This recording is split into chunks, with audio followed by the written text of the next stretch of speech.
are you, 2018? I can't hear you. It is, in a world of busyness, accolades, noise, criticism, which I think you managed to slip in a little bit there, Jordy, and praise, a privilege and an honor to be with you today. It's such a gift to be back at CA and to see faculty members, my roommate, who's now a trustee, and so many familiar faces and so many faces new. It's a place that helped to shape me, shape my worldview and values, and to be amongst so many contributors in business, science, literature, politics, philanthropy, and the arts, to even be in that high cotton, as my people would say, is a gift. Graduates of the class of 2018, proud parents and family, distinguished faculty and alumni, Kim Williams, Jennifer Burley, Mary Malhotra, and the entire current and former Board of Trustees, and of course our own headmaster, Rick Hardy, and his incredible team hiding somewhere in the background. Thank you for inviting me today and considering even a small part of my journey worthy of your time as you prepare to make your mark on the future. You are in for a celebration. Bishop Michael Curry referenced at a recent royal wedding that a few kids might graduate from secondary school, as Kim and I would say, or high school, as we say in America, and we all just showed up. But let me tell you, if you think you're busy today, the next 5 years will be a mess. You're going to be busy building your dreams. In the coming years, I look forward to reading your books, listening to your music, advising your companies, watching you conceive ideas and inventions and policies that will improve our world. It's thrilling to be with you as you continue that journey from this familiar place where I once sat in a white dress 33 years ago. In a few years, Concord Academy will celebrate its centennial. For me, it will be a double centennial. Concord's 100th will coincide with another anniversary, the arrival of someone who reinforced the very same lessons about adaptability and empathy that I learned here. My Nana, my grandmother, was born in 1923. That's the year after CA's founding year. She grew up in the same era as this great school, in the same atmosphere of renewal and uncertainty. Her parents were sharecroppers, her grandmother a slave. I still marvel that only 4 mothers separate me from my slave ancestors. Like Concord, my grandmother survived a lot of change, nearly a century of transformation now, and since then, the two have lived parallel lives.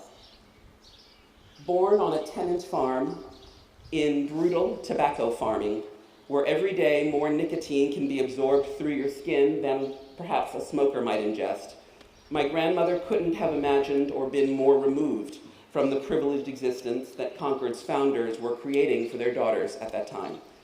But yet, somehow, the two moved in tandem, moving and developing many of the same strengths and values.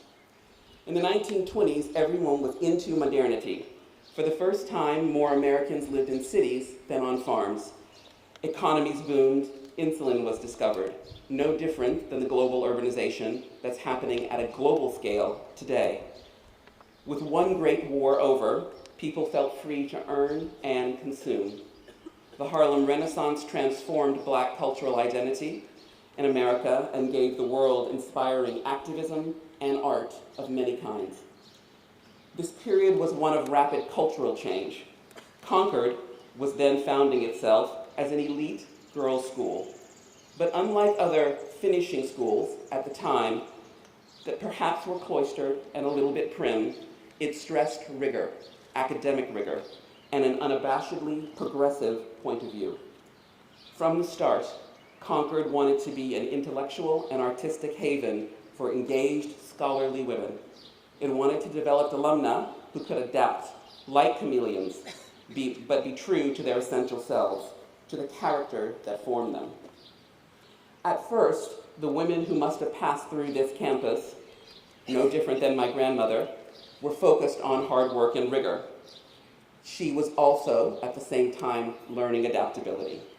She was sharecropping with her parents on the Geechee Islands of South Carolina, a vibrant corridor of rice, basket weaving, and indigo farming.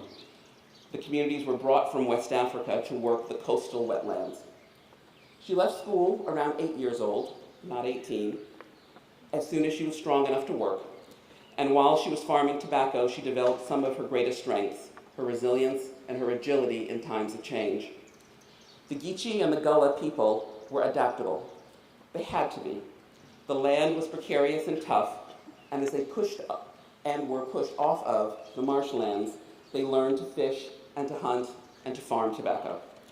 They also harbored and assisted runaway slaves, and they kept close cultural ties to West Africa, creating the country's first black churches and filling them with prayer, song, and optimism. Although they had to adjust to change after change after change, they remained fundamentally themselves. By your age, around 18, my grandmother was married. By 20, she'd given birth to my uncle and my mother, and in grueling circumstances, kept her joy, her happy, as the kids might say today. She held tight to her optimism and strength through the Great Depression, periods of poverty, racism, migration, and economic uncertainty. Sound familiar? And when the tobacco fields became less productive, the family moved north for the promise of better industrial work and jobs. In the 20s and 30s, racism in the American South was at a fever pitch. People were lynched, homes were burned, and it was a horrible, fearful life that she and many others needed to leave behind. In leaving, I believe she adapted her powers of adaptability and resilience at a time when Concord also was crafting this as a central virtue. When I think about Concord Academy, the first image that comes to mind is, of course, your rig. How many you have yours on? All right, the chameleon. It's our symbol since our earliest days as a girls' school.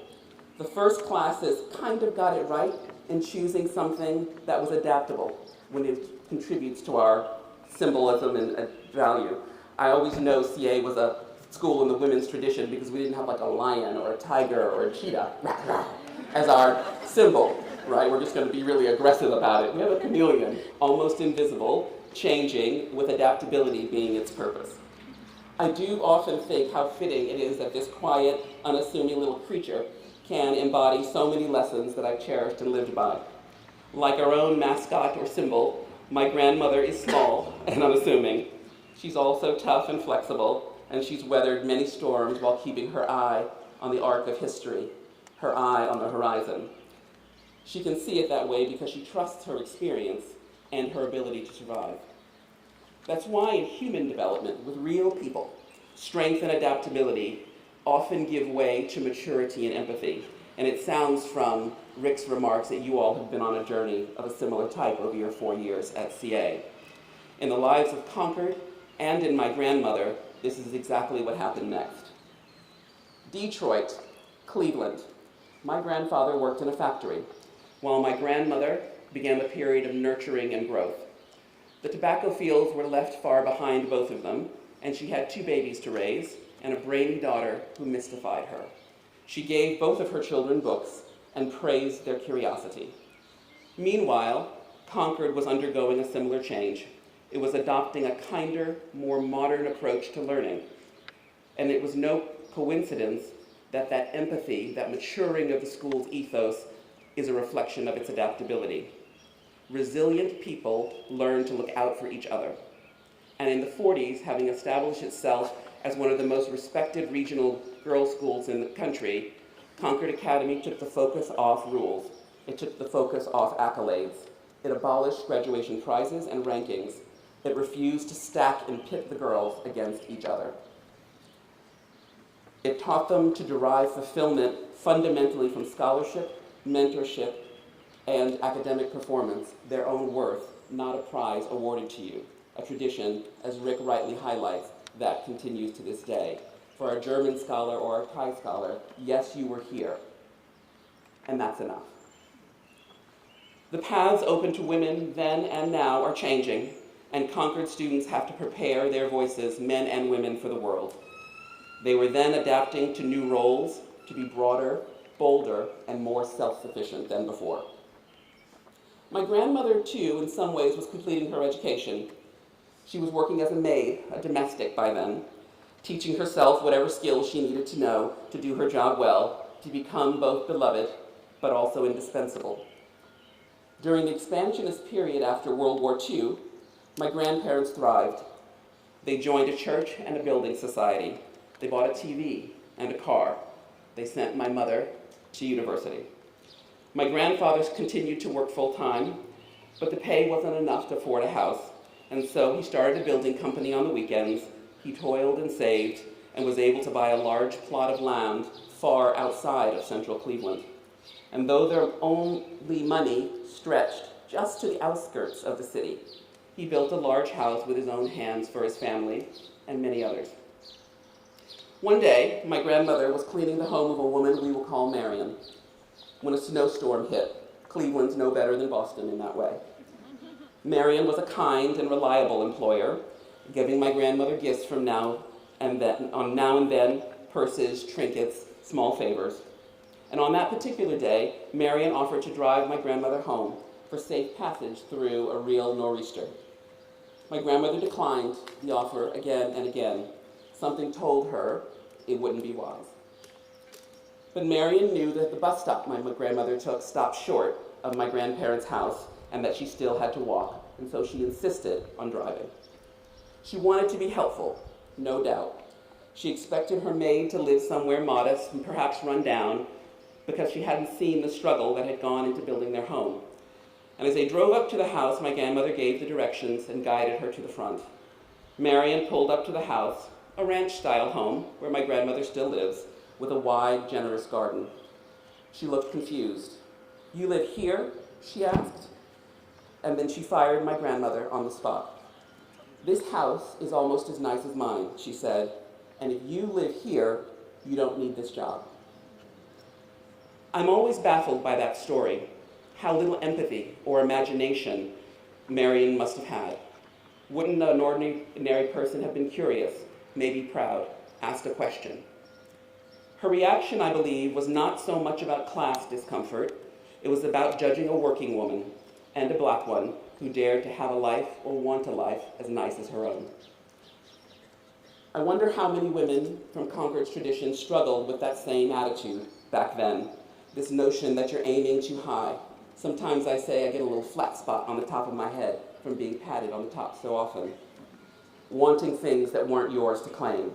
In the 50s and 60s, this institution was in national prominence, renowned around the region, beginning to take in borders, nationally as well as globally. Some would certainly have been taught that their academic and professional ambitions should fall second to making a home and becoming a dynamic, high-impact, philanthropic wife to a more ambitious husband. I'm glad we got through that time. We all just survived, for men and for women, that we held fast through civil rights, social awakenings, and political struggles to find our way to a more inclusive and progressive time. Coeducation, which arrived at CA in 1971, was a step towards that ideal, but still, Concord remains rooted in its female tradition, and I believe that is one of its greatest strengths. Our chapel, which was built through peaceful hours of reflection and a little home relocation from New Hampshire and Vermont, the chapel talks over 15% of which Rick quoted in his remarks, and all of our conversations, we appreciate our debt to each other. During this time, we have unwavering hope for our progress in each other, and my grandmother had the same for herself and her family. She was a little more cautious now after the 60s and 70s, which as a now older person, she found a quite difficult time. Things were changing too fast. She wanted to consolidate, slow down, keep things tangible. She wanted to protect her children from the civil rights movement. She wanted to encourage academic tendencies and my uncle's rebellious streak, and she herself spoke up for justice and civil rights, but she was conservative with her family. She wanted to keep them close and safe. I arrived at CA only a decade after coeducation, and the class, one of the first classes that I think were 50-50, but parity with both men and women. Tom Wilcox was our headmaster then, and my freshman year was his freshman year. And he emphasized intellectual rigor and independence and inclusion. He taught me to think for myself and to challenge authority. And for my family and for Concord, fundamental questions still remained unanswered. What do we do with our civil rights gains? What do we hope to achieve as men and women now? And how do we navigate a broader, expecting world? Having developed a little bit of empathy, can we extend our reach to more marginalized people? Can the school, as the parade of flags around this beautiful tent show, think globally? Can we actually practice and be more adaptable? Can you change your mind if challenged and have a different view? Become more agile and unafraid of change, a little bit like the quiet mascot that you'll carry around on your finger after you graduate. Despite all of these unknowns, Headmaster Wilcox and our faculty at the time, and of course my friends and roommates, Ann, Jen, Alex, and others, taught me how to search for answers for myself, to find the courage to become more bold. It's all a part of maturing and becoming more adaptable, learning to be more bold in your ambition, accountable for my own behavior, and comfortable with uncertainty. Now, graduates, wherever you all go from here, you're going to face some uncertainty. You will grow resilient. It just is. It's a thing. It's going to happen. Just by trying to live your life and change the world. It will happen to you.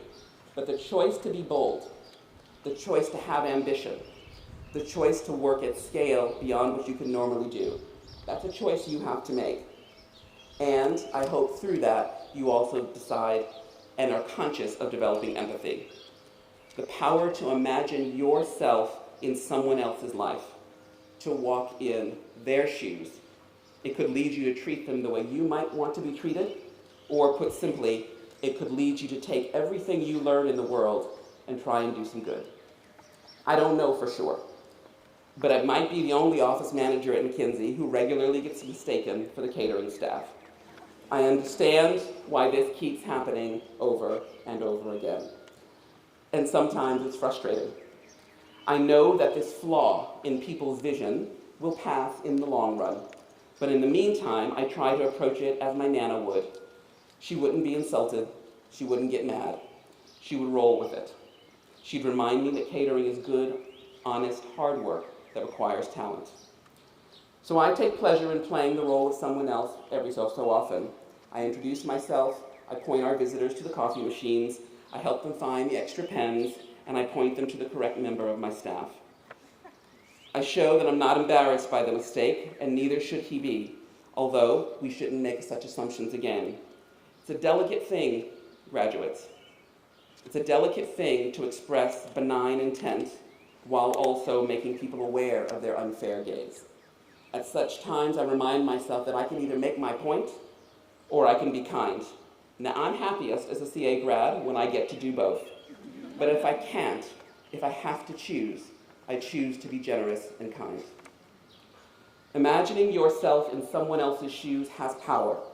It builds their character and it builds yours.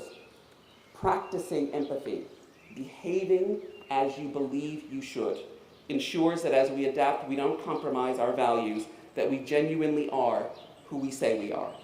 And it also deals with that frustration that this thing's not right, the change you're trying to affect, because in a world, practical empathy ensures that you stay true to yourself.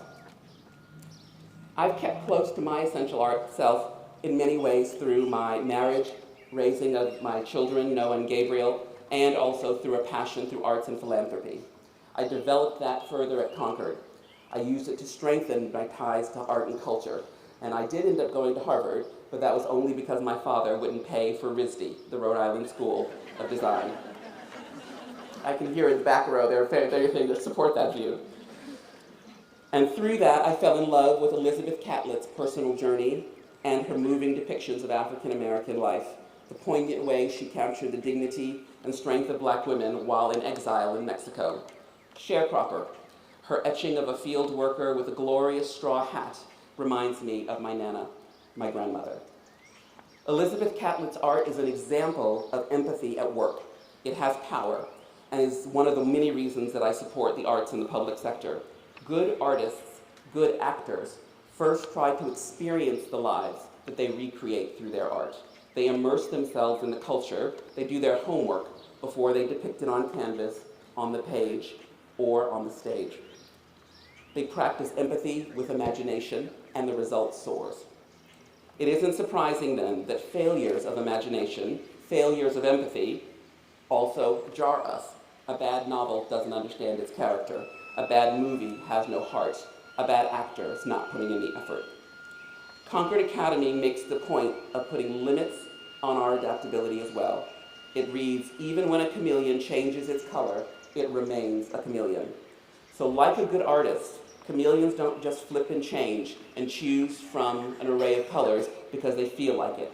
What do I want to wear today? It matches its own unique environment and surroundings. The transformations are limited and adapted to the environment that you're in. Adaptability is another way to show your empathy. We should be curious, ask questions, not pretend to understand more than we really do. And if you're not an artist, and I think there's a couple of you here in the class of 2018 who might not be, how do you put yourself in someone else's place if you don't have noble inspiration and imagination to take you there? If you're a doctor, an engineer, a lawyer, or a boring businesswoman, you enter others' experience through your work, imagining the consequences of that work. How far will the impact of our work go? How many people will it touch? How long will the impact last? Empathy allows you to think big, aim for scale. And if an idea is good, and I mean really, really good, if it really makes lives better, if it really inspires you, it can be scaled outward, particularly with the technology and platforms that you have at your fingertips today.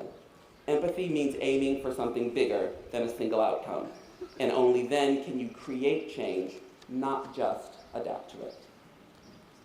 And so, it's been 95 years since my Nana was born, and since Concord began their parallel lives. And although I've created many journeys, crossed paths with many scholars and world leaders, this little tiny woman holds a place of respect for me. In my imagination, at 5'2", in the front row, she is a giant. You are at the start of a new era. My grandmother, for sure, has grown out of her caution, and it's proof positive that she's ambitious and interested in the modern technological world, visiting us wherever we live around the world, flying in airplanes and automobiles for the first time, and also FaceTime and all these other little gadgets she can do with her new smartphone. A century of resilience has made her optimistic and unwaveringly positive, another lesson that I take and offer to you today. In 1985, when I received my diploma, as you soon will, my grandmother was here, sitting underneath, maybe we had a cover, maybe we didn't, but she was for sure sitting on the lawn, looking at this long gauge, holding her little black clutch. 4 years later, when I graduated from Harvard, it was one of the 3 handbags that she gave me as a graduation gift. And when I examined the purses, I saw that inside a name was sewn, Marion A. Nye. The handbags had been gifts from a woman whose house she had cleaned. They were still her treasured possessions. I removed 2 of the labels during my impetuous youth, but I grew wiser over time, and I kept the 3rd, thinking this is my history. That name, perhaps a stranger, stitched inside my Nana's purse, was a symbol of all the decades of transformation that exists between us. It reminds me that the horizon is far and also quite close, and it's vital to keep pace with both. Last March, of course, I carried that same handbag at my investiture to become a Dame of the British Empire. And, of course, I carry it today. It's proof of how far we've come. And in my mind, it's just a little handbag, but it's iconic and wondrous. A handbag full of dreams. So in 5 years, Nana and Concord Academy will be 100, properly old, as we'd say in the UK, a true double centennial. You'll have graduated college, I know, hard to imagine, and begun your careers. And on that day, I hope that we can meet again in this historic place. Maybe I'll bring Nana to sit on this lawn again, and she can celebrate with us. As you go out into the world, write your books, invent your technologies, launch your companies, but remain connected to each other and to this community so that you retain your optimism, curiosity, and sense of wonder. Remember to be inclusive of others, to be patient and kind, and to adapt, and I'm very sure you'll make your mark on the world. Whatever you choose, please be honorable. Whether you're a doctor, an artist, a CEO, a lawyer, an activist, and bring the hardworking, progressive character of Concord Academy everywhere you go. Thank you very much.